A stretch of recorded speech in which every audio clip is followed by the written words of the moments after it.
Olá, meus irmãos. Bom dia, boa tarde, boa noite. Depende do horário que você estiver vendo e assistindo a este vídeo neste canal do YouTube. Nós, nesta noite, queremos, noite para mim, para você eu não sei, nós queremos falar sobre um assunto e não querendo ser repetitivo, mas nós vamos falar novamente sobre a atual situação que nós estamos vivendo. Não tem como a gente fugir dela. Ela tem nos afetado, tem afetado aos nossos entes queridos.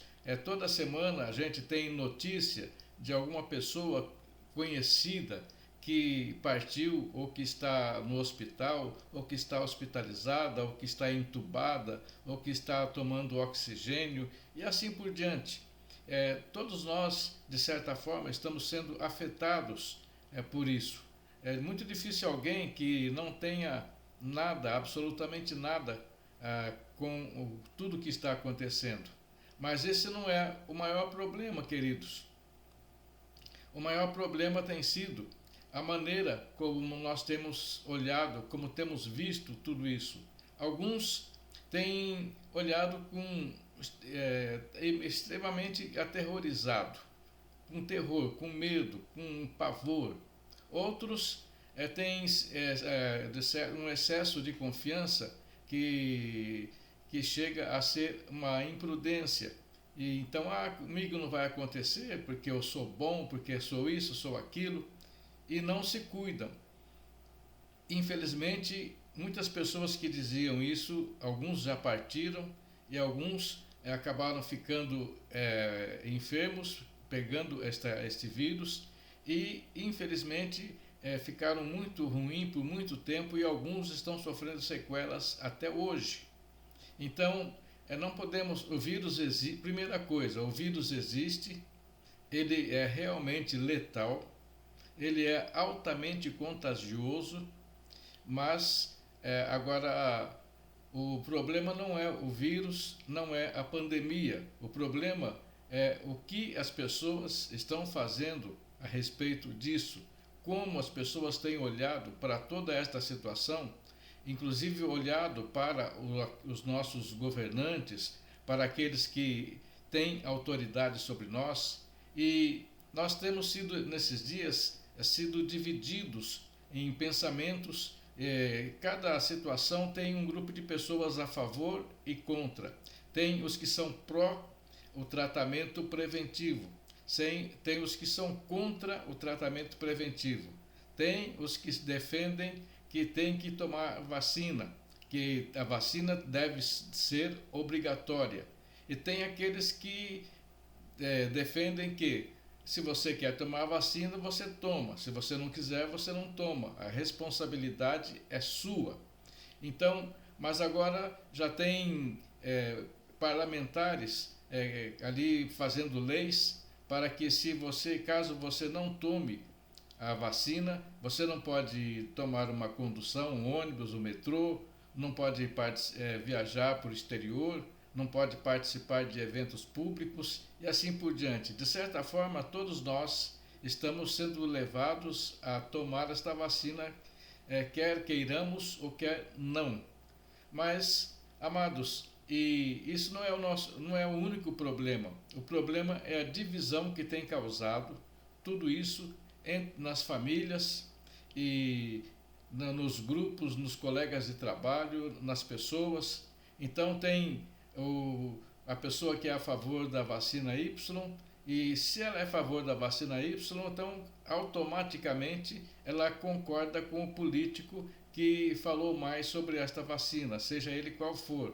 E se ele é a favor da vacina e do político, logo ela é contra aquele que é a favor de outra vacina e que é contra aquele político que é a favor da vacina primeira. Então, nós estamos vivendo uma situação em que nós estamos quase que sendo obrigados a escolher um lado nessa questão. E então, queridos, como cristãos, como homens e mulheres de Deus, nós precisamos aprender o seguinte: nós temos que olhar por um lado, escolher um lado, sim, mas não aqueles que estão sendo impostos sobre nós. Mas vamos olhar na palavra de Deus, primeiro, o que a palavra de Deus nos fala sobre todas essas coisas e depois vamos aprender. Então, queridos, na verdade, esta semana um versículo ficou martelando na minha cabeça e eu não vou pregar necessariamente sobre ele, mas ele tem sido muito útil para mim nesses dias. É aquele versículo que está em Romanos, capítulo 12, versículo 21. É o último versículo do capítulo 12 de Romanos, que diz assim: não se deixem vencer pelo mal, mas vençam o mal com o bem. Então, queridos, nós só vencemos o mal com o bem. Então, agora vamos fazer algumas colocações importantes aqui. Por exemplo, antigamente as pessoas diziam o seguinte: a fotografia não mente. Mas eu, como fui fotógrafo desde o ano de 1964 até 1988, eu posso dizer com propriedade, eu tenho lugar de fala nessa questão aí. Fotografia mente sim, e agora na era digital mente muito mais. Para vocês terem uma ideia, eu não sei se foi no ano de 53 ou ano de 1954, eu acho que foi no ano de 1954, existia uma revista, era a revista mais popular do Brasil, revista de notícias, informações e entretenimento, chamada O Cruzeiro. Ela não existe mais. E era a que tinha a maior tiragem da época, tudo. E saiu uma reportagem lá que 2 fotógrafos desta revista estavam ali no Rio para fazer uma reportagem sobre um determinado assunto e de repente eles viram no céu alguns discos voadores e eles fizeram as fotografias e aqueles discos fizeram várias manobras e tudo, e depois desapareceram. E aquilo saiu como sendo verdadeiro e foi foi uma coisa que divulgada mundialmente, embora naquele tempo as coisas para chegar em outros países demoravam um pouquinho mais. Não tinha internet, não tinha redes sociais, não existia nem computador, o que tinha era muito assim limitado, não dava para fazer coisas como nós temos hoje. Hoje alguém escorrega aqui no Brasil e antes dele cair no chão já tem gente sabendo lá no Japão. Então as comunicações, os meios de comunicações trabalham muito rápido. Então o que acontece?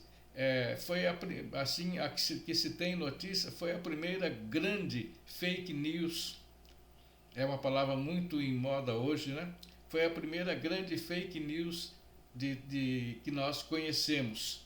Ou seja, uma fotografia que mentiu, que na verdade foi uma montagem. Isto já naquele tempo, com pouquíssimos recursos, foi feito ali uma fake news e vendeu muito a revista, vendeu muito.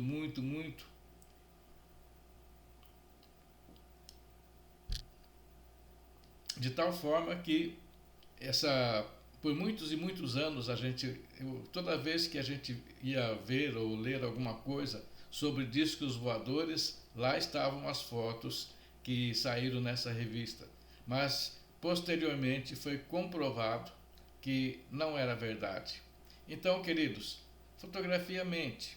Eu me lembro quando fotógrafo, por exemplo, se eu fosse tirar fotografia de uma pessoa idosa, como é o meu caso hoje, que vocês estão vendo, tem ruga aqui, tem essa bolsa aqui, tem essas vírgulas aqui, ponto de parênteses, e etc. Então, o que nós fazíamos? Nós colocávamos uma luz frontal, porque daí os relevos não apareceriam. Então, daria para enganar, principalmente as mulheres. Mas hoje em dia não são só as mulheres, né? Hoje em dia existem homens que são até mais vaidosos do que as mulheres. E a gente conhece muitos exemplos disso, né? E então a gente fazia aquela foto com a luz frontal. Se é alguma coisa que você precisa de um relevo, você coloca uma luz lateral e assim por diante. Então, ou então existe um filtro chamado soft, que ele suaviza todas as curvas, todas as linhas, tudo de tal forma que você fica parecendo uma pessoa mais jovem, e sem falar no bendito Photoshop, que pode fazer praticamente qualquer coisa hoje em dia. Pode fazer uma pessoa como eu, com mais de 70 anos, ficar parecendo um rapazinho de uns 20 anos por aí afora. Não sei se dá para fazer milagres tão grandes assim, mas eu diria que dá para enganar bem, e bem mesmo. Então, queridos, então a questão é como que você olha. Eu, por exemplo, aprendi, e até hoje, assim, quando eu estou assistindo um filme ou alguma coisa, eu estou olhando através da lente de quem está filmando, de quem está produzindo. Então, quando eu estou assistindo um filme, eu não estou vendo apenas uma história. Eu estou vendo a fotografia, estou vendo a iluminação, como foi feita a iluminação, se os efeitos especiais foram bem feitos ou não foram bem feitos, por causa do tempo que a gente ficou, foram 24 anos convivendo diariamente com luz, com câmera, com ação, com um monte de coisa, inclusive também laboratório fotográfico e assim por diante. Mas, queridos, agora não se esqueçam do que nós estamos falando no começo. Como que nós devemos olhar para toda esta parafernália que está diante de nós. Então, queridos, vamos lá. Tem uma frase do teólogo C.S. Lewis. Ele escreveu alguns livros, principalmente Cristianismo Puro e Simples, que eu recomendo para vocês, e ele olhava as coisas da seguinte maneira. Uma vez ele disse: eu creio no cristianismo assim como eu creio no sol, não porque eu posso vê-lo, mas porque através dele eu posso ver todas as coisas. Então, queridos, Cristo é a nossa referência. É através dele que nós devemos ver todas as coisas. Pelo menos este era o pensamento desse homem, do C.S. Lewis. Mas não é apenas isso. A palavra de Deus nos ensina a vermos as coisas não da maneira como elas estão, mas nos ensina a ver as coisas como elas realmente são e não como elas aparentam ser. Então, por exemplo, quando nós lemos sobre alguma situação, nós precisamos aprender o seguinte, que todo livro que a gente lê, mesmo a Bíblia, ela foi escrita dentro de um contexto, e dentro desse contexto, o que acontece? Muitas coisas elas estão relacionadas com a época em que elas foram escritas, com os costumes daquela época e com o que estava acontecendo naquela época. Então, por exemplo, nós temos a história de um famoso teólogo alemão chamado Dietrich Bonhoeffer, ou Bonhoeffer. Eu não sei exatamente como pronunciar, mas ele se formou pastor pela igreja luterana na Alemanha, e logo em seguida Hitler tomou o poder. Então toda a igreja luterana passou a apoiar o nazismo de Hitler, menos este pastor. Ele não concordou, inclusive quando houve ali um congresso de pastores da igreja luterana, todos os pastores, ou todos os demais pastores, foram vestidos com o uniforme do nazismo, menos esse pastor Dietrich Bonhoeffer. E o que aconteceu? Ele passou a ser mal visto pelos outros pastores. Mas, além disso, ele também foi acusado de participar de uma das conspirações para que Hitler fosse eliminado. Queridos, não se sabe se isso foi verdade ou não. Eu acredito, de certa maneira, pelo que ele escreveu. Ele escreveu muitos livros enquanto ele estava preso. Ele escreveu um livro que eu tenho aqui em casa, chama Discipulado. É um livro muito, muito bom, eu recomendo a vocês. Mas enquanto ele estava preso, ele escreveu muitas cartas e muitos livros, e um deles se chama Ética. Ele fala sobre a ética ele fala sobre vários aspectos da ética, e inclusive uma delas que nós queremos falar chama a ética da responsabilidade. Então, queridos, ele dá o seguinte exemplo: se existe um louco que está com um caminhão atropelando todas as pessoas que ele encontra nas ruas e atropelando, matando algumas, ferindo gravemente a maioria,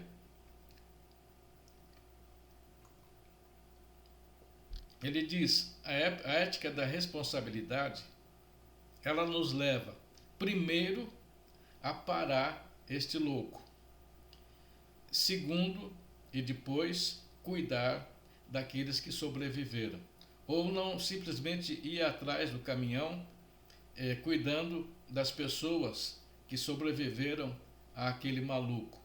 Primeiro tem que eliminar o maluco, ou parar. Ele usa a palavra, acho que parar, pelo menos na tradução. Nós não sabemos, como eu não conheço o alemão, então não dá para saber o que ele realmente diz ali, o significado da palavra que ele disse. Mas eu acredito que seria eliminar. Agora, irmãos, eu já vi muita crítica a este pastor por causa desse posicionamento dele. Porque na Bíblia está escrito, não matarás. E como nós também lemos para vocês, vençam o mal com o bem. Então, agora nós temos que ver sobre qual prisma ele estava olhando, qual era o contexto da época. Ele estava vivendo na Segunda Guerra Mundial, num país que estava totalmente hipnotizado por um maluco que levou o mundo inteiro para a guerra, onde morreram milhões, acho que quase 60 milhões de pessoas, entre o ano de 39 até 1945, 1939 a 1945. Então, quantas e quantas pessoas morreram? Nós tivemos muitos brasileiros que morreram também nesta guerra, milhões de russos morreram nesta guerra, milhões de americanos também morreram nesta guerra. E assim, queridos, quase que nações inteiras foram quase que exterminadas. Os judeus foram, mais de 6 milhões de judeus morreram nos campos de extermínio ali criados por Hitler. Então, sob esse contexto que esse homem queria parar este maluco. Então, é muito fácil nós julgarmos as coisas baseados apenas no que nós estamos vendo, mas o que nós somos ensinados, queridos, que nós não devemos nos basear não só naquilo que nós estamos vendo, mas principalmente naquilo que nós não estamos vendo. Então, queridos, aquilo que ele disse o C.S. Lewis, que ele crê no cristianismo como ele crê no sol, porque não porque ele vê, mas porque através dele ele pode ver todas as outras coisas.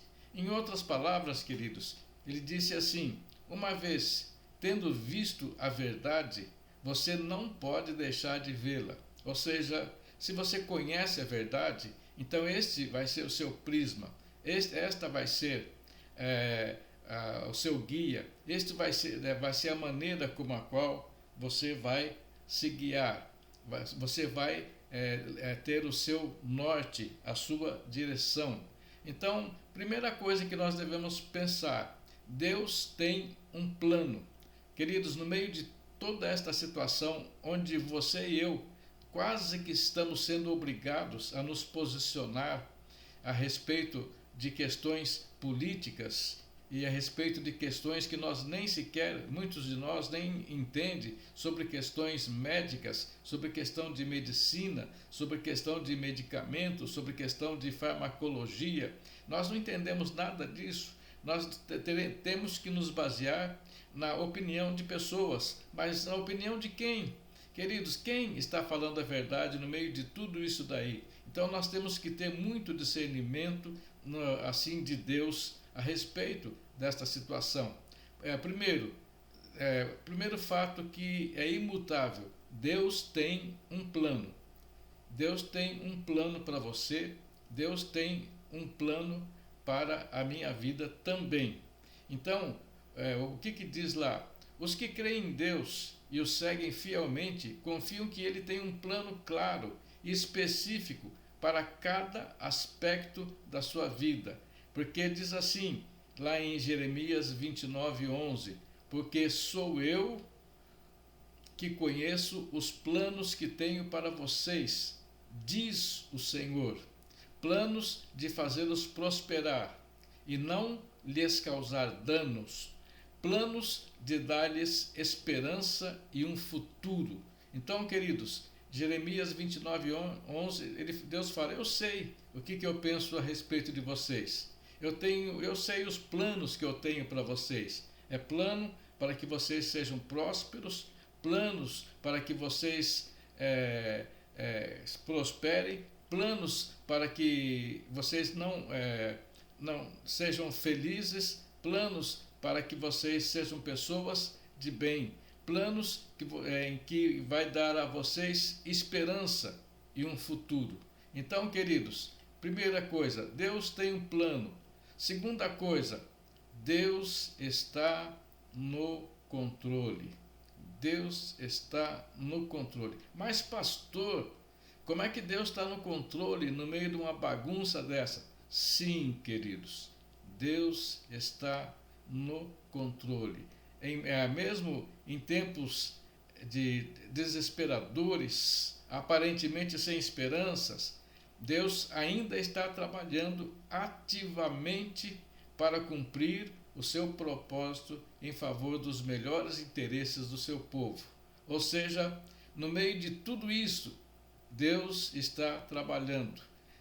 Romanos 8:28 diz assim: sabemos que Deus age em todas as coisas para o bem daqueles que o amam, dos que foram chamados de acordo com o seu propósito. Eu estou lendo a Bíblia na tradução da NVI. Talvez a sua tradução seja um pouquinho diferente da que nós estamos lendo, mas o sentido vai ser o mesmo.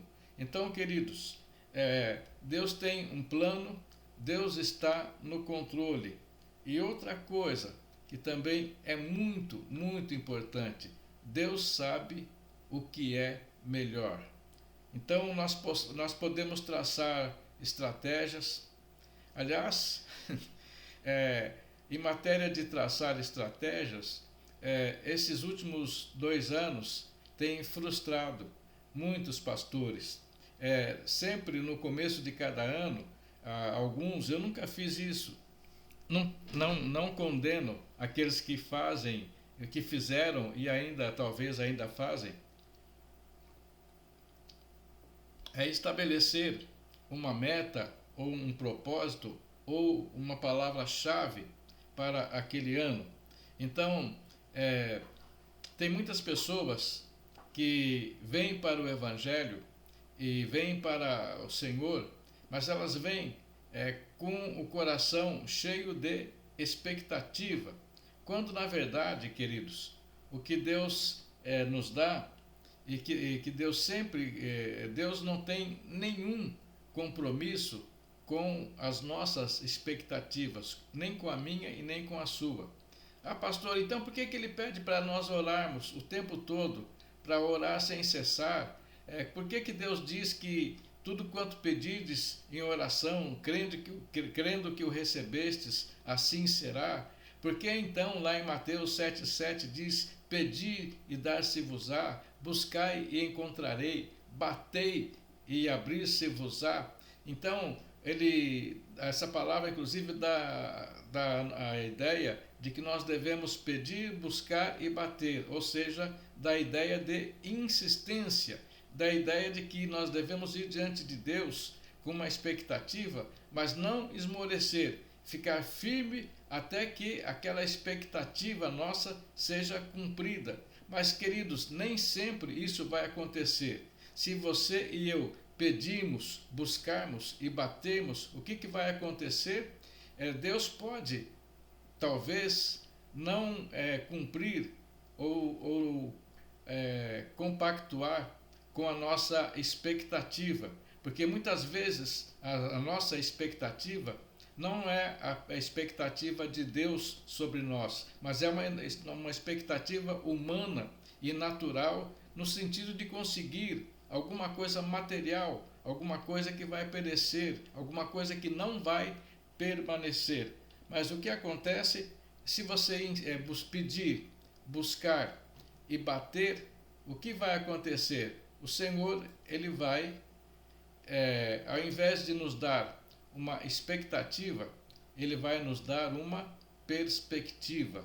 Ou seja, você vai aprender a olhar aquela situação, mesmo aquilo que você não recebeu, mesmo aquela bênção que você não alcançou, você vai passar a vê-la, não da maneira como você esperava que acontecesse, mas você vai passar a vê-la com os olhos de Deus. Porque quanto mais você ora, mais você aprende a conhecer o coração de Deus, mais você entra dentro do coração de Deus e mais o Espírito Santo de Deus entra dentro de você e você passa a conhecer aquilo que é o propósito de Deus para a sua vida.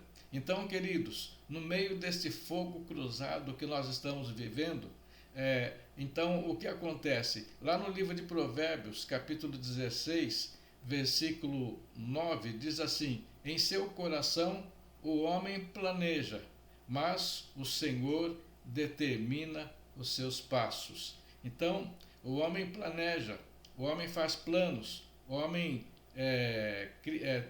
cria metas, propósitos, planos e tantas outras coisas mais. Mas, na verdade, Deus é quem determina. Deus é quem determina os seus passos. Então, Deus é quem guia os seus passos. Deus é quem dá direção à sua vida.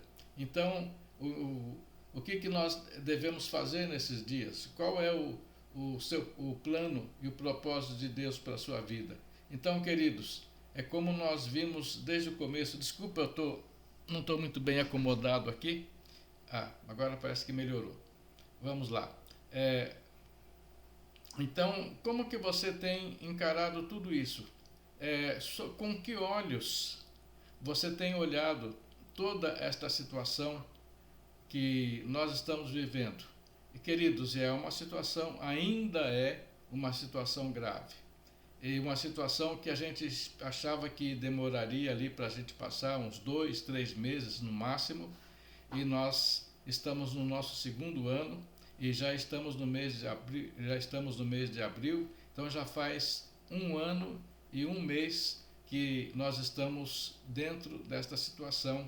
E agora este ano a situação está ainda mais difícil, porque o ano passado nós tivemos ajuda do governo, as empresas tiveram ajuda do governo, e agora alguns voltarão a ter uma pequena ajuda do governo, mas nós temos visto cenas terríveis aí pela internet, cenas de situações muito, muito difíceis, coisas dramáticas acontecendo, pessoas que são trabalhadores, têm que trabalhar escondido, tem que vender os seus produtos como se estivessem vendendo drogas, tem que ir lá. Eu conheço, tenho um amigo que é comerciante e ele de vez em quando vai comprar ali nos seus fornecedores do seu comércio, que é um comércio absolutamente legal, não tem nada de ilegalidade, ele não está traficando droga, mas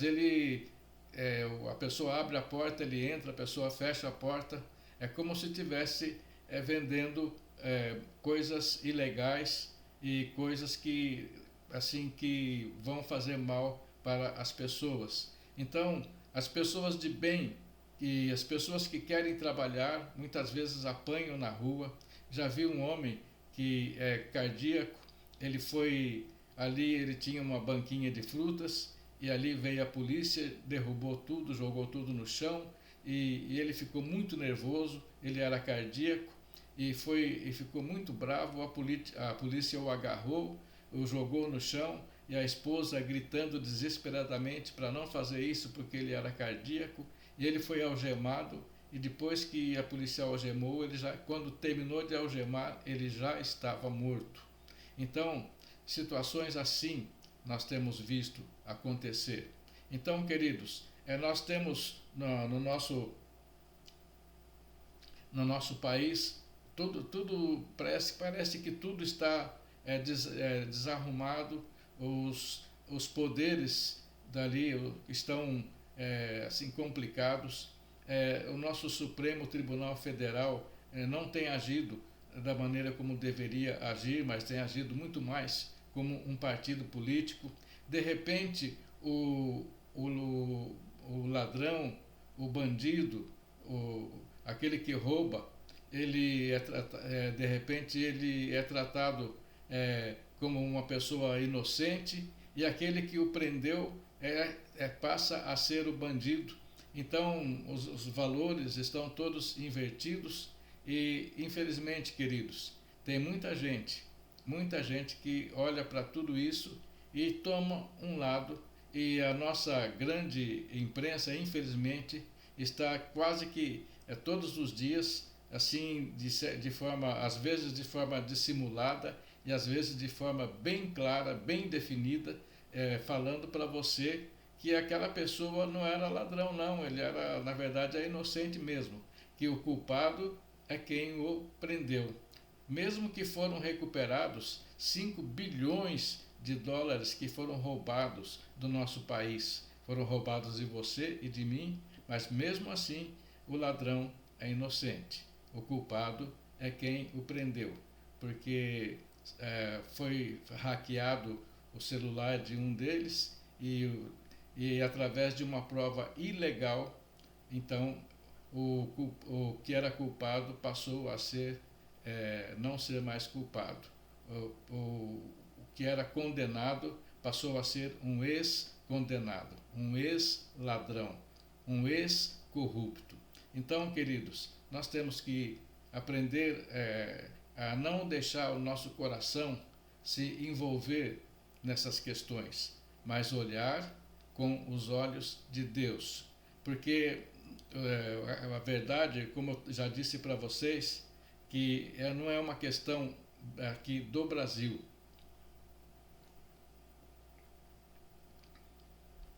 Mas é uma questão mundial.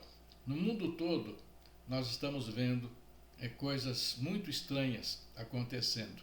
Agora, como cristãos, como homens e mulheres de Deus, você e eu devemos nos alegrar, porque, ao que tudo indica, é claro que nós não vamos cometer a estupidez que muitos já cometeram de marcar datas para a volta do Senhor Jesus. O próprio Senhor Jesus disse: daquele dia e hora ninguém sabe.